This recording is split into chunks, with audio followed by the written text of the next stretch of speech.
nutshell, I'm gonna react to Tupac versus Biggie, hip hop's deadliest war. The Tupac article had me pissed off, you know what I'm saying? And the rumors that's spreading is on some tip like we set them up, you know what I'm saying? And that's crazy. It's just ridiculous, you know what I'm saying? But I also understand that if you was to get shot 5 times, mine is just completely spinning, you know what I'm saying? You're real confused about your situation. So it'll cause you to say things that you really don't mean. First off, your bitch in the click you claim. West side when we ride, can we? Nah, I ain't gonna lie, Tupac violated on this song, bro. He violated everybody on this song, bro. Not just Biggie, but he violated everybody that he don't fuck with, bro. That he feel like violating. You claim to be a player, but I your wife. And it's a funny thing, I kind of realized how powerful Tupac and I was. You know what I'm saying? Because we two individual people, we waged a coastal beef. What is going on? Yeah, bro. East Coast versus West Coast shit, bro. Tupac was jacking West Coast, and Biggie was jacking East Coast. You know, but even though Tupac's from New York, he still was like jacking that West Coast shit, bro. And y'all, we back with another episode of Hip Hop's Deadliest War. Now, if you guys aren't familiar with this series, it's basically a series where I go over hip hop beefs that turn into deadly wars, as in people getting shot at, lives threatened, lives taken, so on and so forth. So make sure you guys are subscribed to the channel, turn that bell on for notifications, leave a like on this video if you enjoyed, and make sure you guys follow me on Instagram at St. Valentine's Day Massacre. Without further ado, let's get into Tupac versus Biggie, hip hop's deadliest war. Who won this war? Let's find out. Tupac was born in Harlem, New York to a single mother. He moved often to escape high crime areas, moving to Baltimore and California. Tupac began developing a love for poetry, so he decided to start making hip-hop music, stepping in the music industry as a dancer for the group Digital Underground. Eventually, he decided to release his very first project in 1991 when he dropped his debut album, Tupacalypse Now. While all of this was going on, back in Brooklyn, New York, a rapper by the name of the Notorious B.I.G. was trying to make a name for himself as... Yo, I ain't gonna lie, Biggie was a fly nigga, bro. Like, got the Gucci glasses, well, not Gucci, Versace glasses, and got the Versace everything, bro. My son was fly, bro. I ain't gonna lie. well in the hip-hop scene. One of Biggie's demos made its way to the Source magazine, where he would eventually be discovered by Diddy. In 1993, Tupac was gearing up to drop his second album, Strictly for My N-Words, while Biggie dropped his first single, Party and Bullshit. Biggie had asked someone to introduce him to Tupac, as Pac was gaining major traction at the time. At a Los Angeles party, the two would meet, and this is where their friendship had officially begun. They had mutual respect between each other. Every time Biggie was in California, he would crash on Tupac's couch, and Tupac would always stop by Biggie's area when he was in New York. At the 1993 Budweiser Superfest in New York, Biggie and Tupac freestyled together. Biggie actually asked Tupac to manage his music career, but Pac didn't mix money with friendships, so he declined. In 1994 is where the friendship would begin turning sour. It all started when Biggie warned Pac not to become close friends with notorious New York gangsters Haitian Jack and Jimmy Henchman, but Tupac didn't listen. They were scheduled to work on a project together for rapper Little Sean when Tupac arrived at the... This is the same Jimmy Henchman that got beef with 50 and G-Unit, bro. recording studio on November 30th, 1994. He was getting ready to go upstairs when he was shot 5 times in the lobby. He would luckily survive the shooting, but had a belief that Biggie might have had something to do with the shooting. Tupac said that they looked guilty after the incident. What happened was Biggie came at a time, just like what Hitler did with the Jews. Biggie came at a time when they were open to somebody saying, we're the master race and these guys are nothing and they're pretenders, and this is why we not making it in the business is because of these guys. This is why we not doing nothing because of these guys. So the East Coast really not hating us, really not knowing nothing about us, but just listening to their supposed to be leader. You know, listening to the person that was representing for them. Like, yeah, okay, well Biggie, he from Brooklyn, woo. You know what I mean? And that's what happened. And so all of a sudden people saying stuff that they didn't even know was what they was doing was like ending our culture when we started. We held it down for y'all. That's how I felt. I was in tears like, what?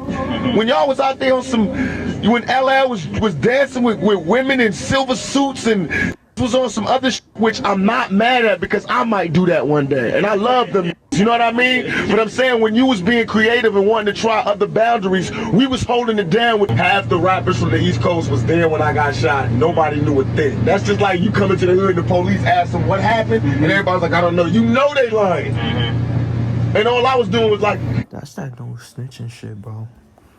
No snitching shit. give me my proper etiquette.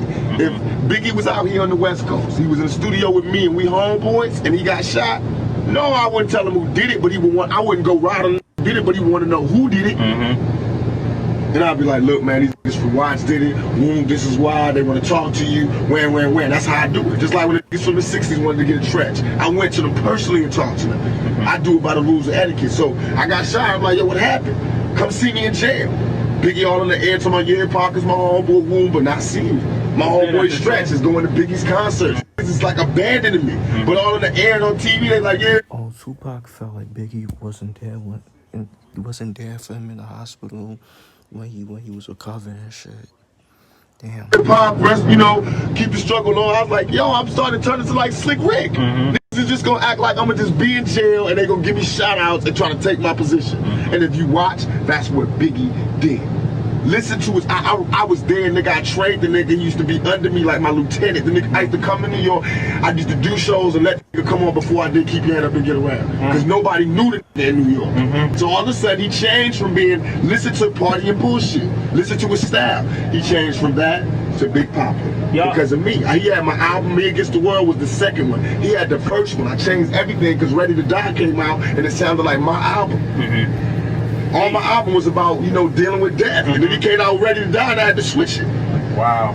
That's why it was less East Coast rap, East Coast beats, because Biggie had just took my shit. That's what, but you could listen to it. That's what that was a success too, because he took like West Coast sound. We flipped it. I told him that. I told him that I trained. He was supposed to be Thug Life.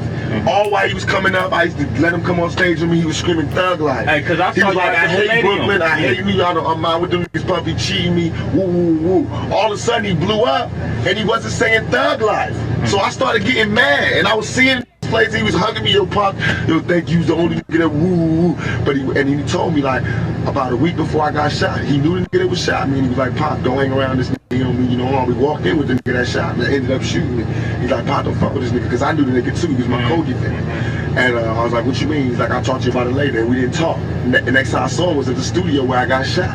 So I knew he knew what happened. So I was like, Biggie, what happened? He kept sending me messages like a bitch, you know, like I'm gonna come see you. No, nigga, what happened? While I'm in jail, strangers is telling me, yo, you don't know? Biggie homeboy shot you. Cause they bragging, they telling they niggas in jail, yo, we just got popped, woo, woo, woo. And my cousin was in jail in New York, cause I got family out there. He's sitting right there while the nigga get in the car going, yo, my homeboys just jacked that nigga Tupac. Damn, bro. So that's how I knew who shot me, what happened, and everything.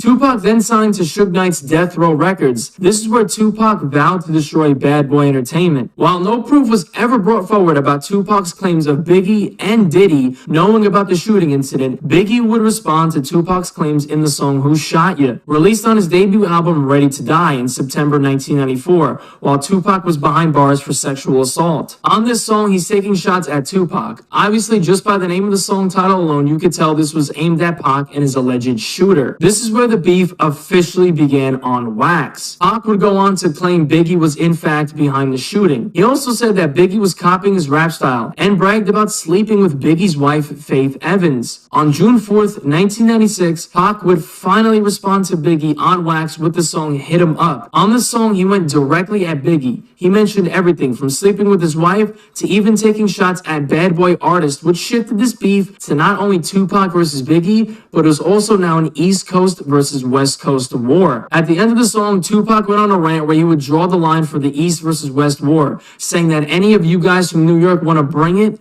bring it. First off, your bitch in the clique you claim. West side when we ride, come equipped with game. You claim to be a player, but I fucked your wife. We bust on bad boys, niggas fuck for life. Plus, Puffy trying to see me weak, hearts I rip. Biggie Smalls and Junior Mafia, some mark ass bitches. Biggie didn't respond to this diss track. He told everyone in his camp if they make a record, he's not messing with them, and they will be cut off if they respond. A couple months later, something happened that would change the course of hip-hop forever. On September 7th, 1996, while in Vegas, Tupac decided to go to the Bruce Elder versus Mike Tyson boxing match with Suge Knight. After the fight in the lobby of the MGM Grand, he spotted an alleged Southside Compton Crip by the name of Orlando Anderson. Allegedly, Orlando tried snatching Tupac's Death Row Records chain at a shopping mall. Tupac and his crew allegedly assaulted Orlando in the hotel lobby, as surveillance video shows. Tupac and Suge Knight would eventually hop in a black BMW 750iL as they were heading to Suge Knight's Death Row nightclub. At 11 p.m., police pulled the two over as Suge Knight was behind the wheel with Tupac in the passenger seat. They were eventually let go by the officer without a ticket. 15 minutes later, while they were at a red light, a white four-door Cadillac pulled up next to their vehicle on the passenger side. One of the people in the vehicle opened fire on the car as Tupac was struck 4 times. Pac was rushed to the University Medical Center of Southern Nevada, where he would be put on life support. On September 13th, 1996, Tupac was pronounced dead from eternal bleeding. This would sadden Biggie as he never got a chance to make amends with his former best friend. Faith Evans, who was Biggie's wife, said that Biggie called her crying as he was in shock about the news. After this, Biggie's desire was to focus on his peace of mind and his family and friends. On March 8, 1997, Biggie attended the Soul Train Awards in California. The next day, at 12:45 a.m., the streets were crowded with people leaving this party. Biggie's truck stopped at a red light when a black Chevy Impala pulled up next to it. A man rolled down the window and fired a 9mm pistol at Biggie's car. 4 bullets hit Biggie as his entourage Well, that's Stevie J. Stevie J was with fucking Puffy and Biggie, bro. rushed him to Cedars-Sinai Medical Center, where he would be pronounced dead at 1:15 a.m. Now, as far as who won the war, I'm going to say it was a draw. Neither man won the war because neither man survived. We lost 2 hip-hop legends, 2 of the all-time greatest rappers ever. So as far as I see it, we all lost this war. Rest in peace, Biggie and Tupac. Okay, yeah, that's a vid. Yeah, like he said, like, rest in peace, Tupac and Biggie.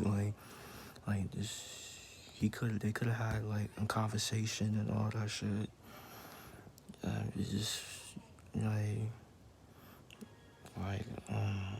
egos got involved in shit. But rest in peace to both Tupac and Biggie. I ain't gonna lie, I listen to Tupac more than Biggie. I fuck with, like, don't get me wrong, I like some of Biggie's songs. Like, I like Biggie's songs, but I prefer Tupac over him. But but rest in peace to both legends, bro. So yeah, bro, make sure y'all like, comment, subscribe. Y'all know the vibes. Whoever you're checking out, you are.